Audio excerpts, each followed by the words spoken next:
ஹரி ஓம். 2008ல ஒரு colon cancer patient வந்தார். அவருக்கு உடனடியா மெடிசன் கொடுத்தோம். இப்ப 17 வருஷம் ஆச்சு. அவர் ரொம்ப நல்ல ஆரோக்கியமா இருக்கார்.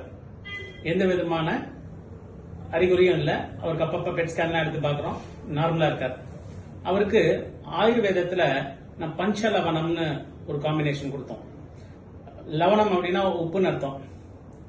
அது பாத்தீங்கன்னா நிறைய லவணம் இருக்கு. ஔத்பித லவணம், சமுத்திர லவணம், விட லவணம் அப்படின்னு சொல்லிட்டு பஞ்ச லவணங்கள் இருக்கு. அந்த பஞ்ச லவண காம்பினேஷன் நான் கொடுத்தேன். இன்னைக்கு 17 வருஷமா அவர் உயிரோட இருக்கார், வித்தவுட் எனி மெடிகேஷன். ஒரு வியாதி வந்து அப்புறம் டாக்டர்கிட்ட வந்து குணமாகணுமா? அந்த வியாதி வராம தடுத்துக்க கூடாதா? இன்னைக்கு November 7th cancer awareness day. நீங்க என்ன பண்ணுங்க, இந்த ஒரு வாரம் டைம் வச்சுக்கோங்க. 7ல இருந்து 14ஆம் தேதி வரைக்கும் என்னைக்கு வேணாலும் நம்மளுடைய குருபாலாக்கு வாங்க. நாங்க உங்களுக்கு நாடி பரிசோதனை பண்றோம். எந்த விதமான சார்ஜஸும் கிடையாது. தேவைப்பட்டா, அவசியப்பட்டா, ரொம்ப ரொம்ப முக்கியம்னா வேற வழி இல்லைன்னா ஒரு டெஸ்ட் எழுதி கொடுக்குறோம்.